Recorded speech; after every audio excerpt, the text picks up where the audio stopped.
இராணுவ ரீதியாக இந்தியா எடுத்து வருகின்ற விஸ்வரூபம் பற்றி உண்மையின் தரிசனம் நிகழ்ச்சியின் கடந்த பாகத்தில் விரிவாக பார்த்திருந்தோம். நீண்ட காலமாக அமைதியின் முகத்தை உலகிற்கு காண்பித்து வந்த இந்தியா திடீரென்று நவீன ஆயுதங்கள் பல தரித்து போர்க்கோலம் பூண்டுள்ள காட்சி பலரையும் ஆச்சரியத்தின் விளிம்புக்கே கொண்டு செல்வதாக இருக்கின்றது.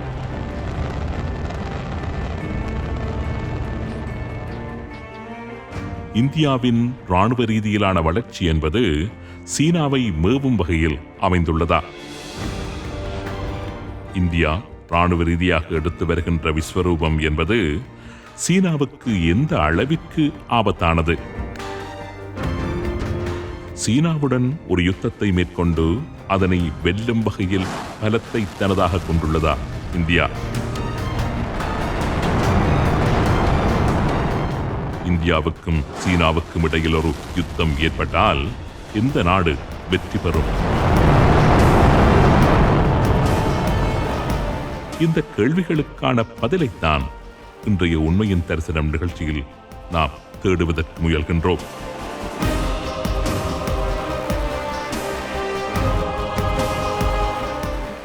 மேலே எழுப்பப்பட்டுள்ள கேள்விகளுக்கான பதிலை தேடுவதாக இருந்தால் முதலில் இந்தியாவுக்கும் சீனாவுக்கும் இடையில் நீர்மையான ஒரு இராணுவ ஒப்பீட்டை செய்வது அவசியம்.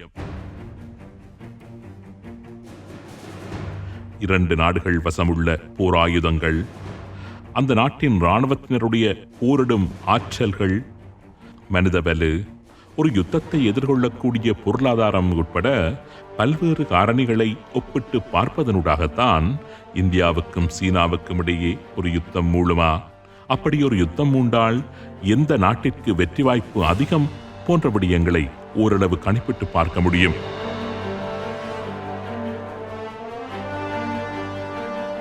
முதலில் இந்தியா மற்றும் சீனாவின் படை பலம் பற்றிய ஒரு ஒப்பீட்டை நோக்குவோம். சனத்தொகை இந்தியா 1.36 பில்லியன், சீனா 1.43 பில்லியன்.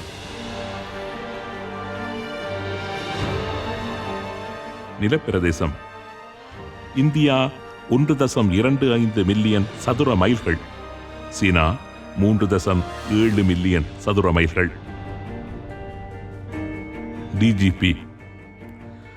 டிஜிபி என்பதன் விரிவாக்கம் கிராஸ் டொமஸ்டிக் ப்ராடக்ட், அதாவது ஒரு நாட்டின் உள்நாட்டு உற்பத்திகளின் மொத்த பெறுமதி.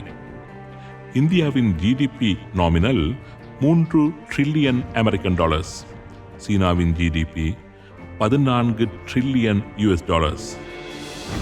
அணு ஆயுதங்கள் பொதுவாகவே ஒவ்வொரு நாடுகளும் தம்பசமுள்ள அணு ஆயுதங்கள் பற்றிய உண்மையான விவரங்களை வெளியிடுவதில்லை. ஆனால் இந்தியாவிடம் 130 முதல் 140 வரையிலான அணு ஆயுதங்கள் இருக்கலாம் என்று நம்பப்படுகின்றது. அதே வேளையில் சீனாவிடம் 250 முதல் 300 வரையிலான அணு ஆயுதங்கள் இருக்கலாம் என்று உறுதிப்படுத்தப்படாத தகவல்கள் தெரிவிக்கின்றன. இராணுவ வீரர்களின் எண்ணிக்கை இந்தியாவிடம் 1.45 மில்லியன் படை வீரர்கள் இருப்பதாக கூறப்படுகின்றது. சீனாவிடம் 2 மில்லியன் படை வீரர்கள் இருப்பதாக கூறப்படுகின்றது. ரிசர்வ் படை இந்தியாவிடம் 1.1 மில்லியன் ரிசர்வ் படை வீரர்கள் இருப்பதாக கூறப்படுகின்றது. சீனாவிடமோ 5 லட்சம் ரிசர்வ் படை வீரர்கள் இருப்பதாக கணிப்பிடப்பட்டுள்ளது. ஒரு நாட்டின் வரவு செலவு திட்டத்தில் பாதுகாப்பு படையினருக்கான நிதி ஒதுக்கீடு இந்தியா 72.2 பில்லியன் யுஎஸ் டாலர்ஸ், சீனா 247 பில்லியன் யுஎஸ் டாலர்ஸ். யுத்த தாங்கிகள் இந்தியாவிடம் 4800 யுத்த தாங்கிகளும் சீனாவிடம் 7000 யுத்த தாங்கிகளும் இருப்பதாக சில சர்வதேச கணிப்பீடுகள் தெரிவிக்கின்றன. கவச வாகனங்கள் இந்தியாவிடம் 2900 கவச வாகனங்களும் சீனாவிடம் 4800 கவச வாகனங்களும் இருப்பதாக கூறப்படுகின்றது. ஆட்லரிகள் இந்தியாவிடம் 200 ஆட்லரிகளும் சீனாவசம் 1700 ஆட்லரிகளும் இருப்பதாக நம்பப்படுகின்றது. பல்குழல் ஏவுகணைகள். இந்தியாவிடம் 260 ஏவுகணைகளும் சீனாவிடம் 1770 பல்குழல் ஏவுகணைகளும் இருப்பதாக நம்பப்படுகின்றது. இராணுவ வானூர்திகள். இந்தியாவசம் 2100 வானூர்திகளும் சீனாவசம் 4500 வானூர்திகளும் இருப்பதாக கூறப்படுகின்றது. சண்டை விமானங்கள். இந்தியாவிடம் 570, சீனாவிடம் 1670. ஹெலிகாப்டர்ஸ். இந்தியாவிடம் 700 ஹெலிகாப்டர்ஸும் சீனாவிடம் 1000 ஹெலிகாப்டர்ஸும் இருப்பதாக பதிவுகள் தெரிவிக்கின்றன. கடற்கலங்கள். இந்தியாவிடம் 300 கடற்கலங்களும் சீனாவிடம் 700 கடற்கலங்களும் இருப்பதாக கூறப்படுகின்றது. விமானந்தாங்கி கப்பல்கள். சீனாவிடம் 2 விமானந்தாங்கி கப்பல்கள் இருக்கின்றன. இந்தியாவிடம் 40 சண்டை விமானங்களை சுமந்து செல்லக்கூடிய INS விக்ராந்த் என்ற பெயரில் ஒரு விமானந்தாங்கி கப்பல் தற்பொழுது சேவையில் இருக்கின்றது. இதே போன்ற மற்றொரு கப்பலை தற்பொழுது கோவா கப்பல் கட்டும் தொழிற்சாலையில் தயாரித்து வருகின்றது இந்தியா. அந்த கப்பல் 2022 ஆண்டளவில் பாவனைக்கு விடப்படும் என்றும் கூறப்படுகின்றது. டிஸ்ட்ராயர்ஸ் என்று அழைக்கப்படுகின்ற யுத்த கப்பல்கள். இந்தியாவிடம் 11 டிஸ்ட்ராயர்ஸ் இருப்பதாகவும் சீனாவிடம் 36 டிஸ்ட்ராயர்ஸ் இருப்பதாகவும் கூறப்படுகின்றது. நீர்மூழ்கி கப்பல்கள். இந்தியாவிடம் 20 நீர்மூழ்கி கப்பல்கள் இருக்கின்றன. அவற்றில் 3 கப்பல்கள் அணு சக்தியில் இயங்கக்கூடியவை. அதேபோன்று சீனாவிடம் 75 நீர்மூழ்கி கப்பல்கள் இருப்பதாகவும் அவற்றில் 20க்கும் அதிகமான நீர்மூழ்கி கப்பல்கள் நியூக்ளியர் பவர்டு, அதாவது அணுசக்தியில் இயங்கக்கூடியவை என்றும் கூறப்படுகின்றது. ஃப்ரிகேட்ஸ் என்று அழைக்கப்படுகின்ற கொஞ்சம் சிறிய அளவிலான யுத்த கப்பல்கள். இந்தியாவிடம் 13 இருக்கின்றன. சீனாவிடம் 52 இருக்கின்றன. கூர்வேட்ஸ் என்று அழைக்கப்படுகின்ற தாக்குதல் கலன்கள். தாக்குதல் பலமுள்ள ரோந்து கப்பல்களை கோர்வேட்ஸ் என்று அழைக்கின்றார்கள். இந்தியாவிடம் 23 இருக்கின்றன. சீனாவிடம் 50 இருக்கின்றன.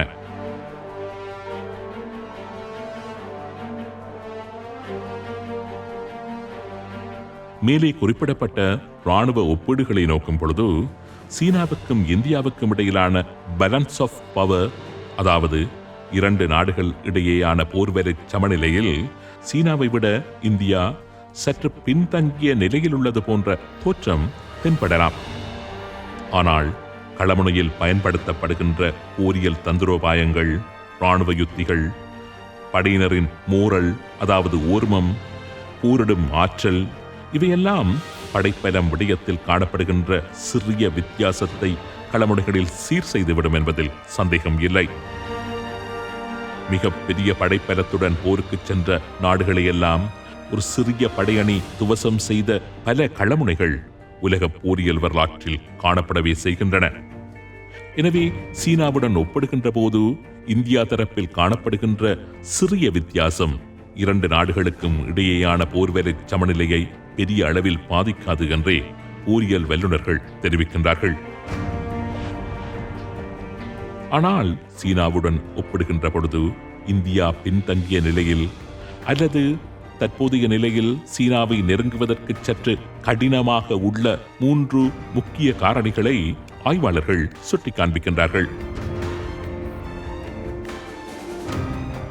முதலாவது பர்ச்சேசிங் பவர் என்று அழைக்கப்படுகின்ற பொருட்களை கொள்வனவு செய்யும் சக்தி அல்லது பொருட்களை வாங்கும் திறன்.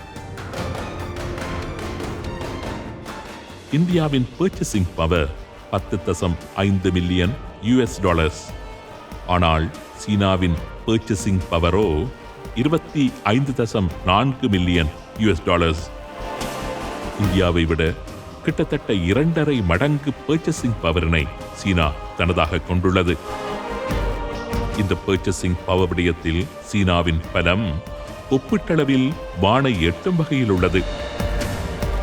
ஒரு நாடு நெருக்கடிகளை சந்திக்கின்ற பொழுதுகளில் அல்லது ஒரு யுத்தம் முடிவடைந்து அந்த நாட்டிற்கு மிகப்பெரிய பொருளாதார நெருக்கடிகள் ஏற்படுகின்ற சந்தர்ப்பங்களில் அந்த நாட்டின் வீழ்ச்சியை கட்டுப்படுத்த, அந்த நாட்டை கட்டியெழுப்ப அந்த நாட்டின் பர்ச்சேசிங் பவர் மிக மிக முக்கியம்.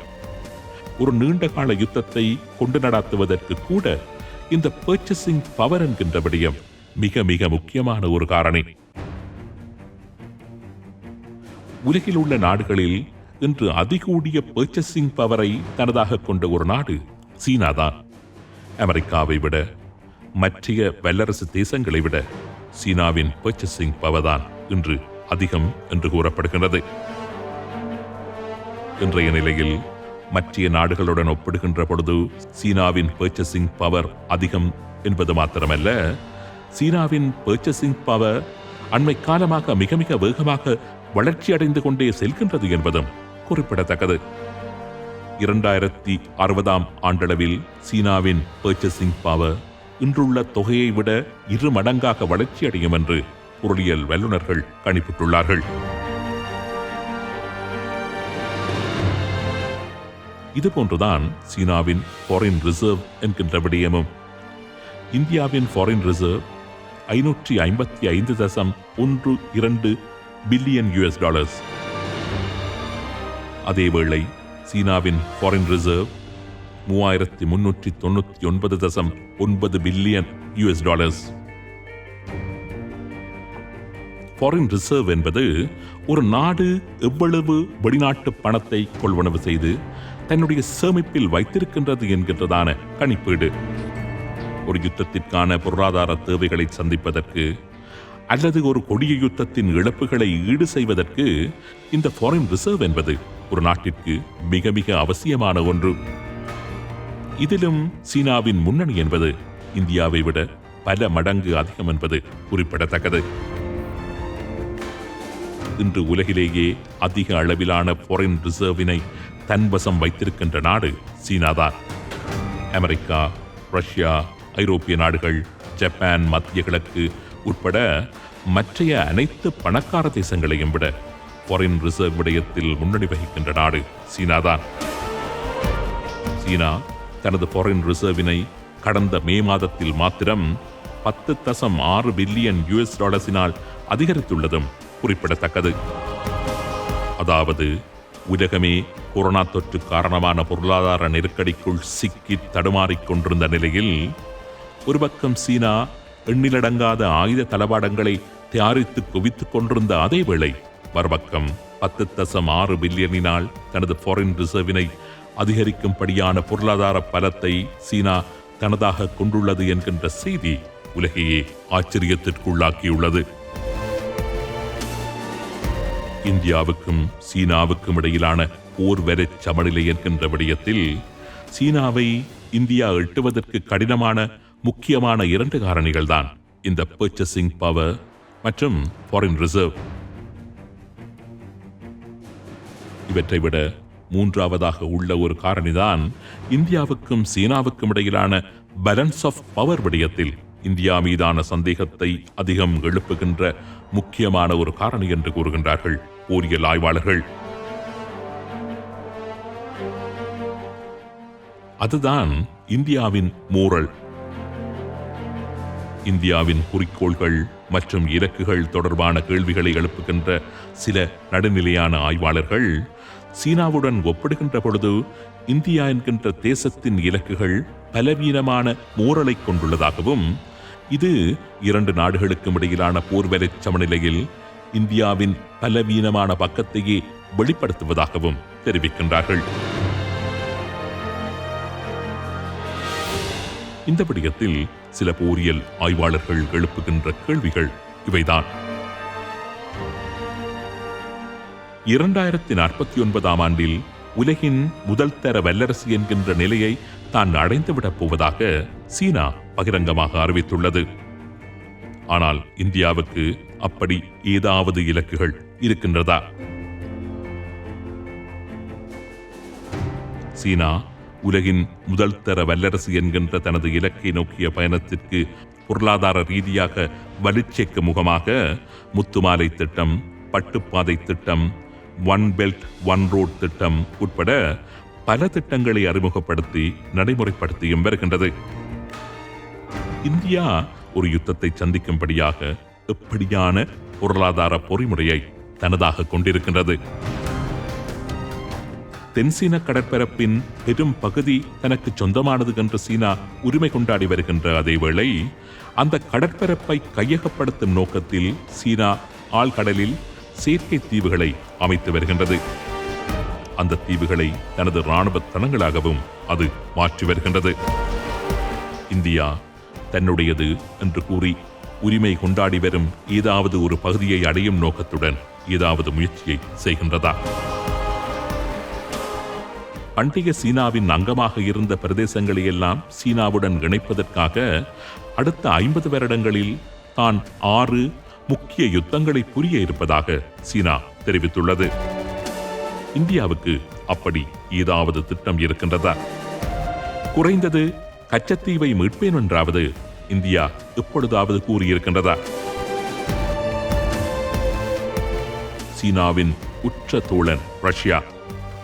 அந்த ரஷ்யாவிடம் சீனா இழந்த மங்கோலியாவின் சில பிரதேசங்களை மீட்கும் நோக்குடன் அடுத்த 50 வருடங்களுக்குள் ரஷ்யாவுடன் தான் யுத்தம் புரிய இருப்பதாக சொல்லும் துணிவு சீனாவுக்கு இருக்கின்றது.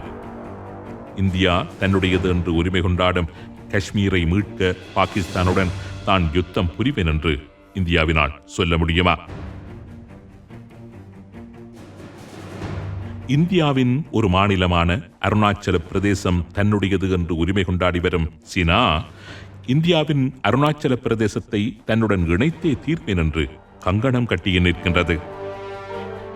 1962 ஆண்டில் நடைபெற்ற இந்திய சீன யுத்தத்தில் சீனா பலவந்தமாக ஆக்கிரமித்த இந்தியாவின் 45,000 சதுர கிலோமீட்டர் நிலப்பரப்பை எப்படியாவது சீனாவிடம் இருந்து மீட்டே தீர்வேன் என்று இந்தியா எப்பொழுதாவது அறைகூவல் விடுத்திருக்கின்றதா? இந்தியா ராணுவ ரீதியாக விஸ்வரூபம் எடுத்து வருவது சீனாவிடம் இருந்து தன்னை தற்காத்துக் கொள்வதற்காகவா அல்லது சீனாவை தாக்குவதற்காகவா?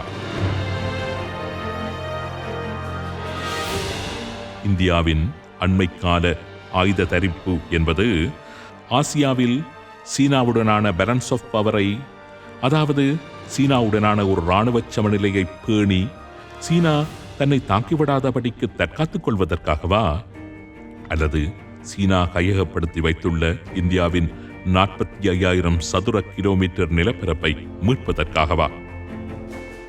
உன் எதிரி யார் என்று சொல், நான் உன்னை பற்றி சொல்கின்றேன் என்று கால் ஸ்மித்தின் ஒரு கூற்று இருக்கின்றது. சீனா தான் சண்டை பிடிக்கப் போகும் தரப்பு உலக வல்லரசான ரஷ்யா, அமெரிக்கா என்று கூறுகின்றது. இந்தியாவின் எதிரி யார்? இந்தியா யார் யாருடன் சண்டை பிடிக்கப் போகின்றது? இப்படியான சில கேள்விகளை எழுப்பும் போரியல் ஆய்வாளர்கள் சீனாவுக்கும் இந்தியாவுக்கும் இடையிலான போர்வெறி சமநிலையில் ஒரு பெரிய இடைவெளி காணப்படுவதாக தெரிவிக்கின்றார்கள். சாதாரண கண்களுக்கு தெரியாமல் காணப்படும் இந்த வெற்றிடத்தை அமெரிக்கா, இஸ்ரேல் போன்ற இந்தியாவின் புதிய நட்புகள் நிரப்புமா என்று அடுத்த உண்மையின் தரிசன நிகழ்ச்சியில் விரிவாக பார்ப்போம்.